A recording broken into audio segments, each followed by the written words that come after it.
చాలా incharge head master గారు are Radhakrishnamurthy గారికి, మన సోషల్ టీచర్స్ అయిన ఆర్ అనురాధ మేడం గారికి, కల్పన మేడం గారికి, అదేవిధంగా ఆర్ వెంకటేశ్వర్లు సార్ గారికి, ఇక్కడికి విచ్చేసిన ఉపాధ్యాయులందరికీ, అట్లాగే విద్యార్థులందరికీ మన భారతదేశ కాన్స్టిట్యూషన్ డేగా ఈరోజు సెలబ్రేషన్ జరుపుకుంటున్నాము. అందరికీ కాన్స్టిట్యూషన్ డే శుభాకాంక్షలు తెలియజేస్తున్నాను. అదేవిధంగా చెప్పుకోవాల్సిన విషయం ఏంటంటే, ఇంతకుముందు మన మేడం వాళ్ళు చెప్పినట్టు దాదాపు భారతదేశం 200 సంవత్సరాలు బానిస పాలనలో ఉన్నది. అవునా? అది విషయం తెలిసింది. సడన్గా మనకు 1947 ఆగస్టు 15వ తేదీన స్వాతంత్రం వచ్చేసింది. సడన్గా మనకు స్వాతంత్రం అనేది ఇచ్చేశారు బ్రిటిష్ వాళ్ళు. అవునా? ఎన్నో పోరాటాలు చేసిన తర్వాత 200 సంవత్సరాలు దాదాపు పోరాటం చేసిన తర్వాత మనకు స్వాతంత్రం వచ్చేసింది.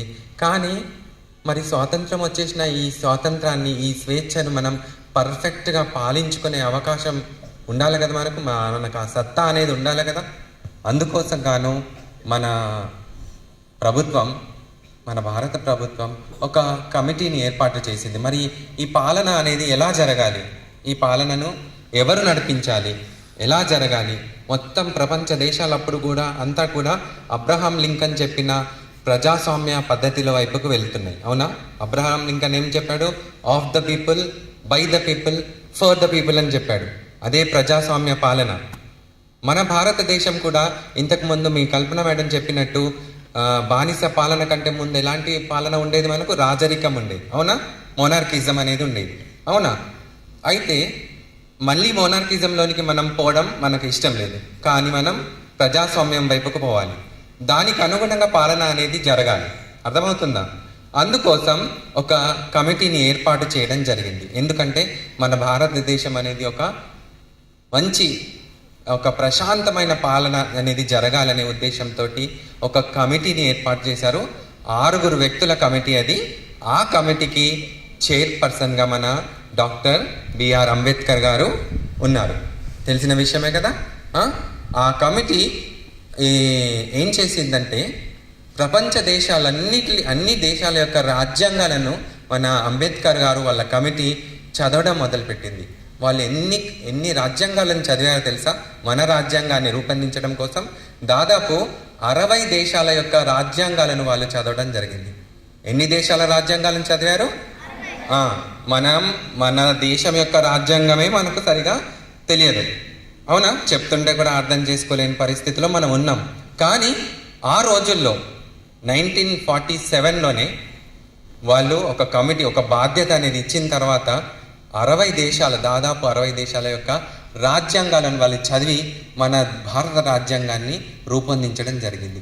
ఏం చేశారంటే, మన భారతదేశం ఏంటిదంటే అన్ని దేశాల్లాగా ఒక ప్రత్యేక, వేరే దేశాల్లో ఏంటిదంటే, ఇప్పుడు ఉదాహరణకు ఒక అమెరికా దేశాన్ని తీసుకుంటే అక్కడ మన దేశంలో లాగా కులాలు, మతాలు, ప్రాంతీయ భేదాలు ఇలాంటివన్నీ కూడా, భిన్నత్వం అనేది లేదు. అక్కడ ఒకటే లాంగ్వేజ్ మాట్లాడతారు, ఒకటే మతానికి చెందిన వాళ్ళు ఉంటారు వివిధ దేశాలతో కంపేర్ చేస్తే. కానీ మన దేశం రకరకాల ప్రాంత ప్రజలు ఉన్నారు. అవునా? రకరకాల కులాల వాళ్ళు ఉన్నారు, ట్రైబ్స్ వాళ్ళు ఉన్నారు. ఇట్లా ఇంత మందిని క్రోడీకరించి భిన్నత్వంలో ఏకత్వంగా ఒక రాజ్యాంగాన్ని తయారు చేయాలనుకోవడం చాలా కష్టతరమైన విషయం. అట్లాంటి కష్టతరమైన విషయాన్ని కూడా అంబేద్కర్ గారు మరియు వాళ్ళ టీం మెంబర్స్ అందరూ కలిసి అనేక దేశాల రాజ్యాంగాలను స్టడీ చేసి పరిశీలించి, ఉదాహరణకు చెప్పదలుచుకుంటే బ్రిటిష్ బ్రిటన్ రాజ్యాంగాన్ని చదివి వాళ్ళు ఒకే పౌరసత్వం, ఇప్పుడు మనకు దాదాపు 28 స్టేట్స్ ఉన్నాయి కదా. ఆ స్టేట్స్ అన్నిట్లో వేరు భాషలు, వేరు సాంప్రదాయాలు, సంస్కృతులు ఉన్నప్పటికీ కూడా మనం భారతదేశంలో ఒకే పౌరసత్వాన్ని కలిగి ఉన్నాం. ఈ ఒకే పౌరసత్వాన్ని దేంట్లో నుంచి తీసుకున్నారో తెలుసా? బ్రిటన్ రాజ్యాంగం నుంచి తీసుకున్నారు. అదేవిధంగా న్యాయ వ్యవస్థ, సుప్రీంకోర్టు, ఇదంతా కూడా మన ఈ టీం వాళ్ళు, ముసాయిదా కమిటీ వాళ్ళు దేంట్లో నుంచి తీసుకున్నారంటే అమెరికా రాజ్యాంగం నుంచి తీసుకున్నారు. అర్థమవుతుందా? అట్లాగే ప్రాథమిక హక్కులు కూడా అమెరికా రాజ్యాంగం నుంచి తీసుకున్నారు. సుప్రీంకోర్టు, పార్లమెంటు విధి విధానాలన్నీ కూడా ఇది బ్రిటిష్ రాజ్యాంగం నుంచి తీసుకున్నారు. అట్లాగే మన ఈ ప్రాథమిక విధులను కెనడా రాజ్యాంగం నుంచి తీసుకున్నారు. కేంద్ర ప్రభుత్వ విధానాలను కూడా కెనడా రాజ్యాంగం నుంచి తీసుకున్నారు. ప్రాథమిక విధులను రష్యా రాజ్యాంగం నుంచి తీసుకున్నారు. ఇలా చెప్పుకుంటూ పోతే దాదాపు 60 రాజ్యాంగాలను చదివి మన భారతదేశానికి సుదీర్ఘమైన, విస్తారమైన, లిఖితపూర్వకమైన, ఇంతకుముందు చెప్పారు కదా, చేతితో రాసి లిఖితపూర్వకమైన, విస్తారమైన, ప్రపంచంలోనే అతి పెద్ద లిఖితపూర్వక రాజ్యాంగాన్ని రూపొందించారు. ఈ రాజ్యాంగాన్ని మరి మొట్టమొదటిసారిగా ప్రవేశపెట్టింది అందరు ఈ కమిటీ నిర్ణయించి అందరి ముందు పెట్టిన రోజే ఈ రోజు. అర్థమవుతుందా? 1949 నవంబర్ 26 రోజు ఇది అందరి ముందుకు తీసుకురావడం జరిగింది. దాదాపు ఎంత సమయం పట్టింది తెలుసా వీళ్ళకు ఈ రాజ్యాంగాన్ని రాయడానికి? దాదాపు 2 సంవత్సరాల 11 నెలల 18 రోజుల సమయం పట్టింది. అర్థమవుతుందా? 1947 ఆగస్టు 29 రోజు ఈ కమిటీ ఏర్పడితే దాదాపు 2 సంవత్సరాల 11 నెలల 18 రోజుల పాటు వాళ్ళు ఎంతో కృషి చేసి 60 దేశాల రాజ్యాంగాలను చదివి దాదాపు దీనికి అయిన ఖర్చు ఎంత తెలుసా? 65 లక్షల రూపాయల వరకు ఖర్చు అయింది ఆ రోజుల్లోనే. అర్థమవుతుందా? ఇంత విస్తారమైన రాజ్యాంగాన్ని మనకు అందించడం జరిగింది అంబేద్కర్ గారు. అందుకోసమే అంబేద్కర్ గారిని మనము ఎప్పుడు కూడా ఏమంటాం? మనం father of nation, father of Indian constitution అని ఆయనను అంటాం. అర్థమవుతుందా? అందుకోసం ఆయన ఇంత కృషి చేశారు. అపర మేధావి ఆయన. ప్రపంచ మేధావుల్లో మొట్టమొదటిగా చెప్పవలసిన మొట్టమొదటి వ్యక్తి. మన భారతదేశంలో ఒక బడుగు బలహీన వర్గంలో జన్మించడం అనేది మన భారతదేశం అటువంటి గొప్ప వ్యక్తిని ఇచ్చింది. అందుకు మనమంతా కూడా సగర్వంగా గర్వపడాల్సిన విషయము. ఇంతకుముందు ఆర్వి సార్ మీకు చెప్పినట్టు మనలో కూడా ఒక అంబేద్కర్ ఉంటాడు. మనం కూడా మన కాన్స్టిట్యూషన్ని మనం ఏర్పరచుకోవాలి అని చెప్తున్నారు. అర్థమవుతుందా? ఆయన కూడా మనలాంటి పేదరికం నుంచే వచ్చిండు, పేద ఫ్యామిలీ నుంచే వచ్చిండు ఆయన కూడా. అవునా? ఆయన చరిత్రను చదివితే మీకు తెలుస్తుంది. అర్థమైందా? తర్వాత ఇంకొక విషయం చెప్పాల్సింది ఏంటిదనంటే, అయితే ఈయన చేసిన కృషికి గాను మన కేంద్ర ప్రభుత్వం 2015లో ఆయన యొక్క 125వ జయంతిని సందర్భాన్ని పురస్కరించుకొని ఈ కాన్స్టిట్యూషన్ డేని, ఈ రోజుని నవంబర్ 26ని భారతదేశం అంతటా కూడా జరుపుకోవాలనే ఉద్దేశంతో కేంద్ర ప్రభుత్వం మనకు నిర్ణయం తీసుకుంది. ఆ రోజు నుంచి 2015 నుంచి మనం ఈ నవంబర్ 26ని ఇండియన్ కాన్స్టిట్యూషన్ డేగా సెలబ్రేట్ చేస్తున్నాం. అంతకు ముందు కూడా ఈ రోజుకు ఒక ప్రత్యేకత ఉంది. ఏంటిదనంటే నేషనల్ లా డేగా, అంటే న్యాయ దినోత్సవంగా, భారత న్యాయ దినోత్సవంగా కూడా దీన్ని మనం జరుపుకుంటూ ఉన్నాం. అర్థమవుతుందా? అయితే ఇప్పుడు ఈ సంవత్సరానికి గాను మన ఈ సంవత్సరం 75వ వార్షికోత్సవాలు పూర్తి అవుతున్నాయి. ఇందుకు గాను ఈ కాన్స్టిట్యూషన్ ఏర్పడి, అంటే కాన్స్టిట్యూషన్ ప్రతుల మీద సంతకాలు చేసి 75 సంవత్సరాలు పూర్తయినాయి. కాబట్టి మన కేంద్ర ప్రభుత్వం తీసుకున్న నిర్ణయం ఏంటిదనంటే, ఒకటి సంవిధాన్ దివస్ అనే పేరుతోటి ఈ దివస్ని సెలబ్రేట్ చేసుకుంటున్నాము. అట్లాగే హమారా సంవిధాన్ హమారా సమ్మాన్ అనే ఉద్దేశంతో కేంద్ర ప్రభుత్వం ఒక యాత్రను నిన్న నవంబర్ 25 రోజు చేపట్టడం జరిగింది. అట్లాగే మన భారత ప్రధాని అయిన నరేంద్ర మోడీ గారు సుప్రీంకోర్టులో ఈరోజు ఎలాగైతే మనం స్కూల్లో సెలబ్రేషన్ చేసుకుంటున్నాం కదా, అట్లాగే ఆయన కూడా మన సుప్రీంకోర్టులో ఈ సెలబ్రేషన్స్ అనేవి చేస్తున్నారు. At the same time parliament భవనంలో మన రాష్ట్రపతి ఎవరు? ద్రౌపది ముర్ము గారు. వారు ఉభయ సభలను, లోక్సభ, రాజ్యసభలను ఉద్దేశించి ఈరోజు వారి యొక్క ప్రత్యేక ప్రసంగం అనేది ఉంటుంది. మీరు చూడదలుచుకుంటే యూట్యూబ్లలో ప్రసారం జరుగుతుంది. ఆవిడ ఏం చెప్పారో మీరు గమనించుకోండి, చూడండి.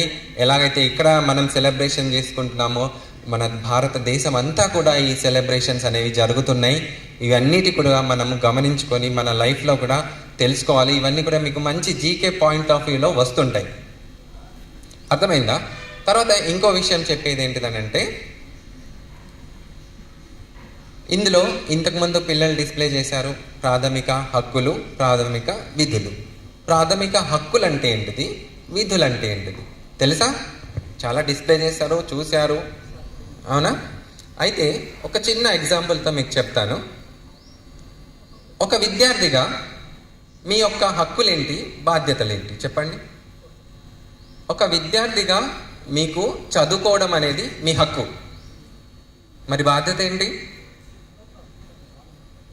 మీ బాధ్యత ఏంటి? ఒక హక్కు, మీ హక్కు ఏంటిది? చదువుకోవడం అనేది ప్రతి విద్యార్థి, భారతదేశంలో ఉన్న ప్రతి విద్యార్థి చదువుకోవడం అనేది వారి హక్కు. వారి బాధ్యత ఏంటిదంటే వారి చదివి మంచి మార్కులు తెచ్చుకొని ఒక ఉత్తమ పౌరులుగా తీర్చిదిద్దబడడం అనేది వాళ్ళ బాధ్యత. అది ఎవరి చేతిలో ఉంటుంది? మీ చేతిలోనే ఉంటుంది. అవునా? హక్కు అనేది మనకు రాజ్యాంగం కల్పిస్తుంది, బాధ్యత మనం చేపట్టాల్సి ఉంటుంది. ఆ హక్కు పట్ల మనం బాధ్యతలు నిర్వర్తించాల్సి ఉంటుంది. అలాగే ఇంకొక చిన్న ఎగ్జాంపుల్ చెప్తాను. ఏంటిదంటే ఆడుకోవడం మీ హక్కు. ఆడుకోవడం మీ హక్కు. పిల్లల యొక్క హక్కు ఆడుకోవడం. ఆడుకొని ఆయా క్రీడా రంగాల్లో మీ పేరు ప్రఖ్యాతలు తెచ్చుకొని మీరు ఫిజికల్గా ఫిట్గా ఉండి ఎన్నో పథకాలు సాధించడం మీ బాధ్యత. అర్థమైందా? హక్కుకి బాధ్యతకి తేడా తెలిసిందా? అట్లాగే ఒక విద్యార్థిగా మీకు చదువుకోవడం, ఆడుకోవడం మీ హక్కులు ఎట్లాగో, ఆడుకొని మీరు ఫిట్గా ఉండడము, అట్లాగే మీరు చదవడం మీ బాధ్యత ఎట్లాగో, ఒక భారతీయ పౌరుడిగా మీకు కొన్ని ఈ రాజ్యాంగం, మన డాక్టర్ బాబా అంబేద్కర్ సాహెబ్ రచించిన రాజ్యాంగంలో ప్రతి భారత పౌరునికి కొన్ని హక్కులు ఇవ్వబడ్డాయి. ఇక్కడ కింద కూర్చున్న వాళ్ళంతా కూడా మనకు హక్కులను డిస్ప్లే చేశారు. అవునా? తర్వాత నిలబడ్డ వాళ్ళు మన బాధ్యతలను తెలియజేశారు. అర్థమవుతుందా? మళ్ళీ ఒకసారి మీరు చూడండి, మీకు సోషల్ స్టడీస్లో వస్తుంటాయి మీ హక్కులేంటి. ఒక భారత పౌరుడిగా మీకున్న హక్కులేంటి, మీకున్న బాధ్యతలేంటి. అర్థమైందా? హక్కుల కంటే బాధ్యతలు ఎక్కువ ఉన్నాయి. అవునా? కాబట్టి మనం బాధ్యతగా ఉంటూ మన హక్కులను మనం సాధించుకుంటూ ఒక ఉత్తమ పౌరుడిగా తీర్చిదిద్దబడాలి. అదంతా కూడా మన రాజ్యాంగం, మన బాబా అంబేద్కర్ మనకు కల్పించిన అవకాశం. ఈ విషయాలన్నిటినీ మీరు క్రోడీకరించుకొని మీ జీవితంలో ఇంప్లిమెంట్ చేసుకొని ఒక ఉత్తమ పౌరులుగా తీర్చిదిద్దబడాలి. అర్థమైందా? ఆ విధంగా ఇక్కడ ఉన్న స్టాఫ్ అంతా కూడా మేము కోరుతున్నాం. ఒక చిన్న విషయం నేను చెప్పగానే మీరు ఎంత సిట్రైట్ అయిపోయి నేర్చుకోవాలనే కుతూహలంతో అందరి ముఖాలు నా వైపే చూస్తున్నాయి. ఇప్పుడు ఇలా ఉంటే మీరు నేర్చుకోగలరు. అర్థమవుతుందా? Listening is a skill. మొదట ఏదైనా విషయాన్ని సంగ్రహించాలి అంటే ముందు మనము వినాలి. అర్థమవుతుందా? వింటేనే నేర్చుకోగలం, నేర్చుకుంటేనే చేయగలం, చేస్తేనే ఇంకా అవగాహన అవుతుంది. ఇంకా ఇతరులకు చెప్తే ఇంకా ఎక్కువ అవగాహనలోనికి వస్తుంది. అర్థమవుతుందా? కాబట్టి బేసిక్ పాయింట్ ఏంటిది? నాలెడ్జ్ని గెయిన్ చేయడంలో బేసిక్ పాయింట్ ఏంటిది? వినడం. అది క్లాస్ రూమ్లో అయినా, ఏదైనా సభా కార్యక్రమంలో అయినా, లేదా ఏదైనా న్యూస్ ఛానల్లో అయినా, ఏ నాలెడ్జ్ని మీరు స్వీకరిస్తున్నప్పుడు మీరు వినడం అనేది ప్రాథమికంగా మీరు వినాలి. వినగలిగినప్పుడే ఆ నాలెడ్జ్ని మీరు పొందగలరు. అందుకోసమే మిమ్మల్ని కరెక్ట్గా సిట్రైట్ అయి కూర్చోమని చెప్పినాం. ఒకవేళ మీరు వెళ్ళిపోయారనుకోండి, వాష్రూమ్ కన్నా వాటర్ కోసం అని వెళ్ళిపోయారనుకోండి, నేను చెప్పే లేదా మీ టీచర్లు చెప్పే ఆ కొంత పాయింట్ అయినా మీరు మిస్ అయిపోతారు. మళ్ళీ చెప్తారా? ఇది చెప్పరు కదా.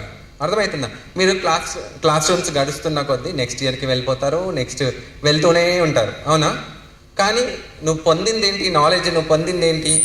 నువ్వు వినకపోవడం వల్ల నువ్వు ఎక్కడ ఉండాల్సినవి అక్కడే ఉన్నావు. నీ నాలెడ్జ్ ఎక్కడ ఉండాల్సింది అక్కడే ఉంది.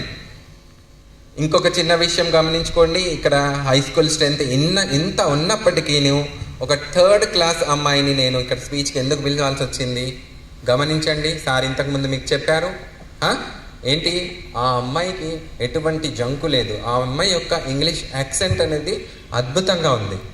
ఇక్కడికి వచ్చి మాట్లాడడం చాలా కష్టం. స్టేజ్ ఫియర్ అనేది ఇక్కడున్న ప్రతి విద్యార్థి, నా స్కూల్లో చదువుతున్న ప్రతి విద్యార్థి స్టేజ్ ఫియర్ అనేది పోగొట్టుకోవాలి. ఇక్కడికి వచ్చి మాట్లాడగలగాలి. ఆ అమ్మాయి చిన్న పిల్ల అయినప్పటికీ కూడా నేను చెప్తున్నది ఏంటిదంటే, నేను ఒక హెడ్ మాస్టర్ అయిన తర్వాత నేను మైక్ పట్టుకోవడం జరిగింది. కానీ ఆమె ఒక 3rd క్లాస్లోనే మైక్ పట్టుకొని స్టేజ్ మీదకి వచ్చి మాట్లాడుతుంది. ఆ అమ్మాయికి గట్టిగా చప్పట్లతో మనం అభినందించాలి. అవునా కాదా? హార్ట్ఫుల్గా చప్పట్లు కొట్టండి.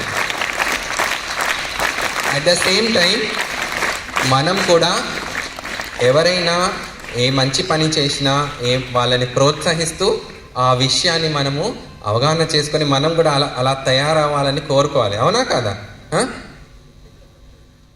అట్లాగే ఇంకో 5th క్లాస్ అబ్బాయి కూడా వచ్చాడు. చక్కగా మాట్లాడిండా లేదా ఆయన కూడా?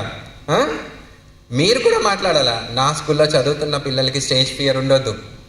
విషయ అవగాహన ఎప్పుడు స్టేజ్ ఫియర్ ఎప్పుడు పోతుంది? ఒక సబ్జెక్ట్ ఇప్పుడు ఇక్కడ మనం కాన్స్టిట్యూషన్ డేని సెలబ్రేట్ చేస్తున్నాం. కాన్స్టిట్యూషన్ అంటే ఏంటిది? ఇప్పుడు నేను చెప్పిన మాటల్లో మీకు కొంత అవగాహన వచ్చి ఉంటుంది కదా. ఈ అవగాహనతోటి మీరు ఇంకా ఇంట్లో పేరెంట్స్కో లేకపోతే నీ తమ్ముళ్ళకో చెల్లెళ్ళకో చెప్పాలని ట్రై చేయండి. మీకు స్టేజ్ ఫియర్ పోతుంది. ఎప్పుడైతే విషయం పట్ల మనకు అవగాహన ఉంటుందో అప్పుడే మనం విషయం గురించి మాట్లాడగలం. అప్పుడే మనకు ఇక్కడికి రావాలి చెప్పాలనే ఒక ఆతృత ఆలోచన కలుగుతుంది. అప్పుడే ఆ స్టేజ్ ఫియర్ అనేది మనం పోగొట్టుకున్న వాళ్ళ అవుతాం. ఒక్కసారి ఇక్కడికి వచ్చి మాట్లాడిన తర్వాత ఇంకా మాట్లాడాలనిపిస్తుంది. అర్థమవుతుందా? మీరు కూడా ఒక మంచి వక్తలుగా తయారయ్యే అవకాశం ఉంటుంది. ఇక ఇంతకుముందు సార్ చెప్పారు కదా, ఎలక్యూషన్ మేడం చెప్పారు కదా, క్విజ్ కాంపిటీషన్, ఎలక్యూషన్ కాంపిటీషన్స్ ఉంటాయి. వాటిలో ఎక్కువ సంఖ్యలో విద్యార్థులు పాల్గొనండి. మనం ప్రైజ్ గెలిచామా లేదా అనేది సెకండరీ, ముందు పాల్గొన్నామా అనేదే ముఖ్యం. అర్థమవుతుందా?